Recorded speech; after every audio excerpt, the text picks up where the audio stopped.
This was 1876's version of a publicity stunt gone horribly wrong. Custer rode toward the Little Bighorn, expecting a career-defining victory to splash across the newspapers. His inner circle of officers, the Custer clan, came along for the ride, hoping for their own taste of fame. Instead, they became a national tragedy. They didn't get their names in lights. They got them carved onto a mass grave marker, their bodies left as a grim testament to blind ambition. The men who would one day die together on a dusty Montana hillside were born into a nation that was already coming apart at the seams. While they were still children, the country was fracturing under the weight of its own contradictions. One of their number, John Jordan Crittenden, was the grandson of a senator whose last-ditch effort to prevent the Civil War, the Crittenden Compromise, was one of the final, failed gasps of peace. The family's deep political connections couldn't stop the inevitable tide of war, a failure that would ironically lead young John to a military career and a shallow grave far from the halls of power his family knew so well. They were the children of a broken union, destined to be forged into soldiers by the very conflict that tore their country in two. Before the first shots were fired at Fort Sumter, some were already seeking adventure abroad. Myles Keogh, a tenacious Irishman, wasn't waiting for America to have its war. He was in Italy, fighting for Pope Pius IX against nationalist rebels. For his gallantry, he was awarded 2 different papal medals, symbols of valor from a fading European power. Keogh was a professional soldier of fortune, a man who collected battle honors the way others collected stamps. This experience gave him a seasoned, worldly air that would set him apart from the American-born officers he would later serve alongside. He had seen war on another continent, but nothing could truly prepare him for the industrial-scale slaughter of the American Civil War. That war became the defining crucible for the future officers of the 7th Cavalry. It was a brutal, 4-year meat grinder that minted heroes and broke men in equal measure. No one exemplified the heroic, almost reckless side of this conflict better than Tom Custer, George's younger brother. While his brother grabbed headlines, Tom earned something even more tangible: 2 Medals of Honor. In 1865, in 2 separate battles in Virginia, he performed the same stunningly brave act, charging enemy lines on horseback to capture their battle flags. He became the first man in American history to receive the honor twice, a testament to a level of courage that bordered on suicidal. This was the man who would die so horribly mutilated at the Little Bighorn that he could only be identified by a tattoo. Others built their reputations not on singular acts of daring, but on sheer endurance. George Yates was a veteran of the Union's bloodiest campaigns. He had survived the horrors of Antietam, the futile charges at Fredericksburg, and the desperate struggle at Gettysburg. William Cook, a Canadian fighting for the Union, was another who distinguished himself through consistent bravery, earning honorary promotions to captain, major, and even lieutenant colonel. These men had stared into the heart of the war and hadn't blinked. They had seen more death and chaos than most people could imagine, and they had come out the other side with promotions and respect. They were professional survivors. Survival, however, often came at a steep price. Algernon Smith, from a family with a proud military tradition, served with distinction until the Battle of Fort Fisher. There he was grievously wounded, taking bullets to his shoulder and hip that would plague him for the rest of his short life. He was given an honorary promotion to brevet major for his courage under fire, but his body was a permanent reminder of how close he had come to not making it out at all. Like so many others, Smith cheated death in the Civil War, a debt that it seemed would be collected later.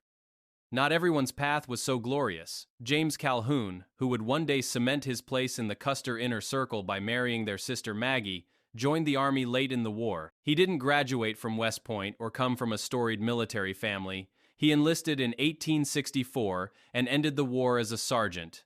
His was the story of a common soldier who earned his place through grit. These men, the heroes, the survivors, the wounded, and the determined, all emerged from the Civil War thinking the worst was behind them. They had proven themselves in the nation's ultimate trial by fire. Now, they looked west, toward the frontier, believing their hard-won experience made them invincible. With the Civil War over, America turned its attention westward, and the Army needed a new kind of cavalry for a new kind of war. The 7th Cavalry Regiment was born in 1866, becoming a magnet for the ambitious, the desperate, and the battle-hardened. The survivors of the Civil War flocked to its banner. Myles Keogh, George Yates, William Cook, Tom Custer, and Algernon Smith all signed on, trading the muddy fields of Virginia for the vast, open plains. They were joined by a new generation of soldiers, fresh-faced graduates from West Point like James Ezekiel Porter and the high-ranking Henry Harrington. The 7th was becoming a strange cocktail of men. Grizzled veterans who knew war's brutal reality standing shoulder to shoulder with academy boys who had only read about it in textbooks. This mix of old and new blood created a complex social dynamic, but nothing defined the regiment's internal politics more than the Custer clan. This wasn't just a military command, it was a family affair. The clique was solidified in 1872 when Lieutenant James Calhoun, the former sergeant, married George and Tom's sister, Margaret. This marriage made him Custer's brother-in-law, giving him an unbreakable bond with the command circle. A year earlier, the loyal William W. Cook was made the regimental adjutant, a position that made him Custer's right-hand man, the central node of all communication. To be in this inner circle was to have Custer's ear and his favor. To be outside, it was to be on your own. The regiment's brutal reputation was cemented long before the Little Bighorn. It was forged in the snow and ice of a Kansas winter during the 1868 Washita campaign. In a dawn attack on a Cheyenne village, the 7th Cavalry showcased its terrifying efficiency. While Custer led the main assault, he detached one of his best marksmen, William W. Cook, to lead a group of 40 sharpshooters. Cook's men took positions on the far side of the Washita River and waited.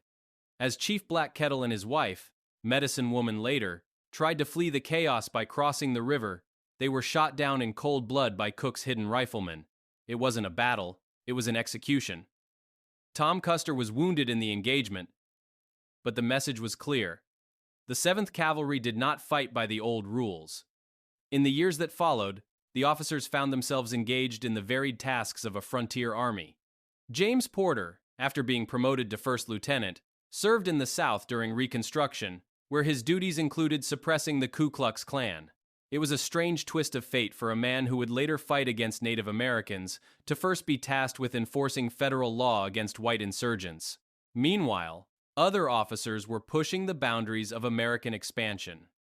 Algernon Smith and Henry Harrington rode on the 1873 Yellowstone expedition, guarding railroad surveyors whose work was seen as a direct invasion by the Lakota. Every rail laid was another promise of conflict. The point of no return came in 1874 with the Black Hills expedition. It was a reconnaissance mission in force, and its roster included Tom Custer, Algernon Smith serving as a supply officer, and Henry Harrington. The expedition's official purpose was to scout locations for a new fort, but its unofficial purpose was far more incendiary. To confirm rumors of gold in the heart of the Great Sioux Reservation, a land considered sacred by the Lakota. They found it. The announcement triggered a massive, illegal gold rush, shattering the fragile peace treaty. The very men who helped confirm the discovery had lit the fuse for the war that would claim their lives. In a final twist of irony, that same year, the politically connected John James Crittenden was kicked out of West Point for failing philosophy. It didn't matter. His family would pull strings to get him into the 7th Cavalry anyway, just in time for the coming storm. By 1875, the die was cast. The gold rush into the Black Hills, sparked by the 7th Cavalry's own expedition, had made a large-scale war with the Lakota and Cheyenne not just likely, but inevitable. As the regiment prepared for the coming campaign, it was reinforced with new blood, men who would arrive just in time to have their names etched onto the long list of the dead. In the 18th of October 75, 2nd Lieutenant James Sturgis arrived at Fort Abraham Lincoln. At just 22, he was the youngest officer in the regiment and, more notably, the son of the 7th's commanding colonel, Samuel Sturgis. He was so new, so fresh from West Point, that he had little time to make friends or understand the toxic internal politics of his new unit before riding out to his death. He was joined by others who took unconventional paths to their commissions. William Van Wyck Riley, a handsome and bright young man, joined the 7th in early 1876 after failing out of the Naval Academy. Some sources even suggest that as the regiment prepared for its final march, Riley was still struggling to master the basics of horsemanship, a tragically ironic deficiency for a cavalry officer about to ride into American history. The most telling new addition was John J. Crittenden. After failing out of West Point in 1874, his powerful family pulled strings to secure him a commission as a second lieutenant. He was assigned to the 7th Cavalry in May of 1876, just a few short weeks before the Battle of the Little Bighorn. Crittenden was already a man marked by fate. A hunting accident in 1875 had cost him his left eye, forcing him to wear a glass replacement that would later become a grim tool for identifying his body. These men, the Colonel's son, the Navy reject, and the well-connected failure, were the last pieces to fall into place. They were walking into a regiment that was dangerously divided, a house at war with itself. While they were finding their footing, their commander, George Armstrong Custer, was in Washington, D.C., fighting for his career. He had been called to testify before Congress about a corruption scandal involving post-trader contracts, a move that infuriated President Ulysses S. Grant. Custer nearly lost his command over the affair, and only by the intervention of his superiors was he allowed to rejoin the regiment just in time to lead the expedition. He returned not as a confident hero, but as a man under a political cloud, desperate for a decisive victory to restore his reputation. The 7th Cavalry that Custer returned to was split into two distinct, hostile camps. On one side was the Custer clan, a tight-knit group of officers bound to their commander by loyalty, friendship, and blood. It included his brother Tom, the two-time Medal of Honor winner, his brother-in-law James Calhoun, his close friend George Yates, and his loyal adjutant William W. Cook. Algernon Smith was also a trusted member of this inner circle, so much so that Custer gave him the affectionate nickname Fresh Smith. These men formed a protective barrier around their commander, a clique that controlled the regiment's social and professional life. They were Custer's men, through and through, and their fates were inextricably linked to his. On the other side was the anti-Custer faction, a group of officers led by the veteran Captain Frederick Benteen and the insecure Major Marcus Reno. Their disdain for Custer was both professional and deeply personal. They saw him as a reckless glory hound, a boy general who put his own ambition ahead of the welfare of his men. They openly mocked the members of his inner circle, sneering at William W. Cook's famously long and stylish sideburns by calling him the Queen's Own, a jab at his Canadian birth and flamboyant appearance. This wasn't healthy professional rivalry. It was a deep, simmering animosity that crippled the regiment's command structure. Even officers who weren't formally in a faction had to navigate this tense environment. Just days before the final battle, Lieutenant Henry Harrington, a man given command of a company despite his low rank due to an officer shortage, rode on a scouting mission with Major Reno. The lines between the factions were constantly being drawn and redrawn. As the 7th Cavalry rode out of Fort Lincoln, they were not a unified fighting force. They were a dysfunctional family on the verge of a catastrophic breakdown, led by a commander desperate to prove himself, and plagued by internal rivalries that would soon have fatal consequences. On the 25th of June, 1876, all the rivalries, ambitions, and bad decisions of the past decade converged in a dusty valley in Montana. Believing he had located a large, fleeing village, George Armstrong Custer made the fateful decision to divide his command. He sent Benteen on a wide flanking maneuver and Reno to charge the southern end of the village, while he took 5 companies for what he believed would be the decisive blow. This decision, based on faulty intelligence and boundless self-confidence, sealed the fate of every man under his direct command. The Custer clan and the soldiers of Companies C, E, I, F, and L rode with him over the bluffs and into oblivion. Tom Custer, George Yates, Algernon Smith, and William Cook were all at his side as they charged toward a Native American encampment far larger and more prepared than any of them could have ever imagined. The attack crumbled almost as soon as it began. Instead of finding a panicked village, Custer's command was met by a tidal wave of thousands of Lakota and Cheyenne warriors who swarmed out to meet the attackers. The cavalrymen were immediately thrown on the defensive, their planned assault turning into a desperate fight for survival. The moment the scale of the disaster became clear was immortalized in a frantic, scribbled note from Custer's adjutant, William W. Cook, the man mocked as the Queen's Own, scratched out Custer's last recorded order to Captain Benteen. Benteen! Come on! Big village! Be quick! Bring packs! The urgent plea, and the final postscript P.S., bring packs, was a clear signal that they were not in a chase, but a trap, and were already running desperately low on the ammunition they would need to survive it. The Pax and Benteen would never arrive. The collapse of Custer's battalion was not one single event, but a series of desperate, doomed struggles. On a southern section of the main battle ridge, Captain Myles Keogh, the Irish soldier with papal medals, tried to organize a defense with his company. He and his men were enveloped and systematically cut down by warriors led by Gall and Crazy Horse. Further down the ridge, on a rise that would forever bear his name, Lieutenant James Calhoun and his Company L made their own last stand. Archaeological evidence suggests they fought and died in a disciplined, organized skirmish line, holding their ground with desperate courage before being completely overrun. There was no route of escape, there was only the choice of how to meet their end. The youngest officers, leading companies of their own, were swallowed by the chaos. Lieutenant James Sturgis, the colonel's son, led the Grey Horse Company, Company E. According to Native American accounts and battlefield evidence, his company was not immediately wiped out, but seems to have attempted a fighting retreat back toward the main position on what would become Last Stand Hill.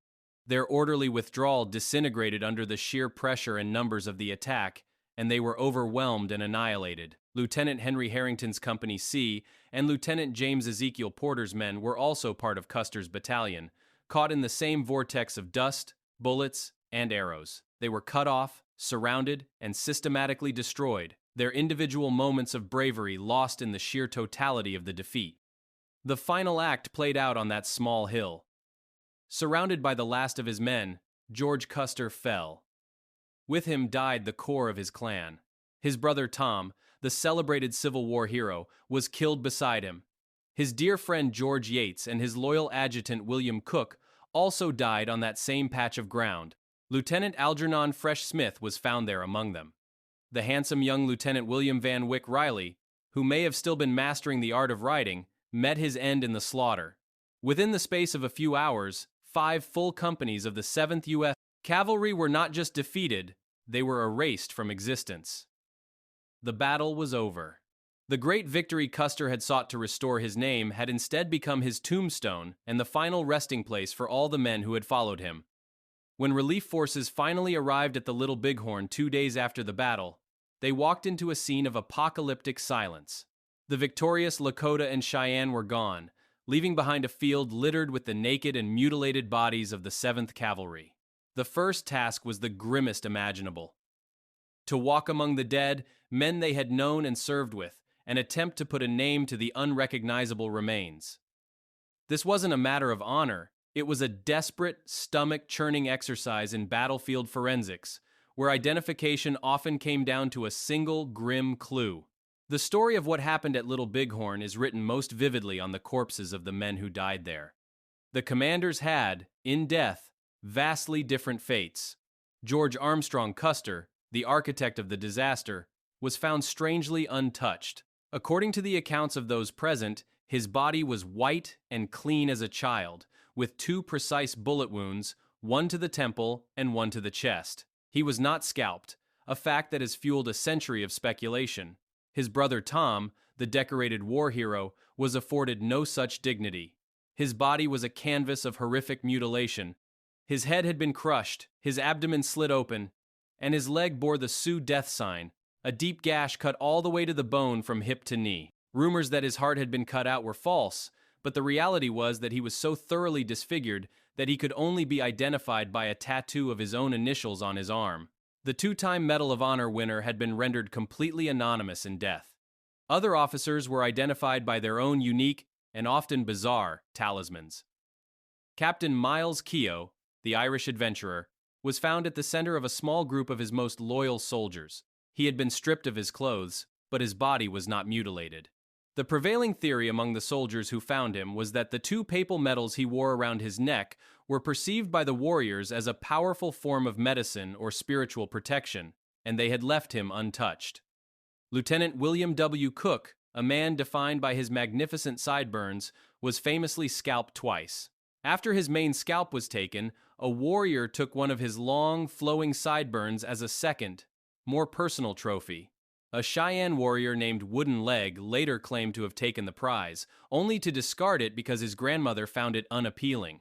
Elsewhere on the battlefield, the handsome James Calhoun, known as the Adonis of the 7th, was found on the hill that now bears his name, surrounded by a circle of his men from Company L, and near him, John J. Crittenden, the politically appointed lieutenant, was identified by the glass eye that had been dislodged from its socket.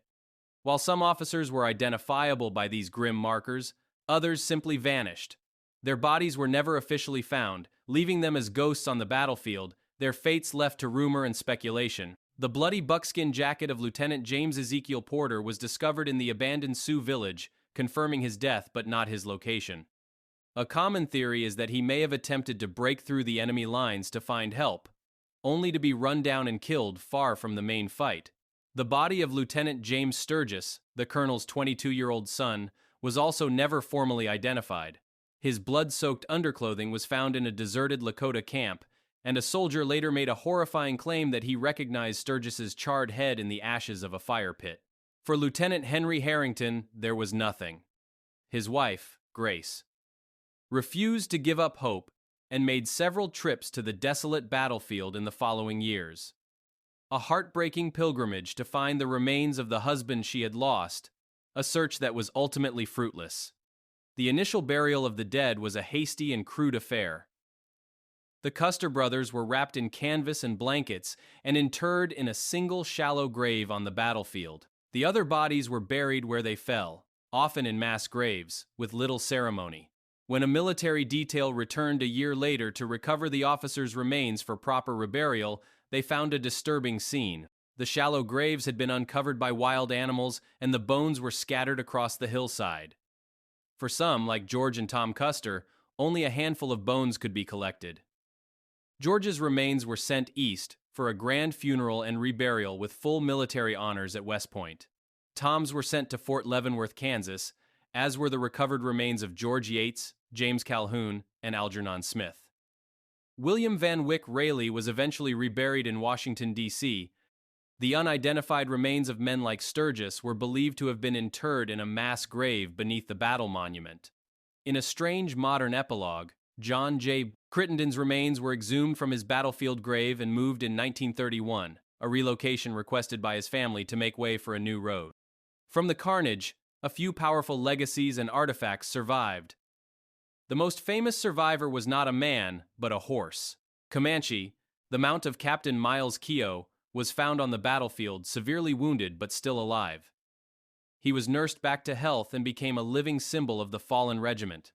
By order of the new commander, Comanche became a regimental mascot, an honored figure who was never to be ridden again and was to be treated with full military honors at all parades until his death.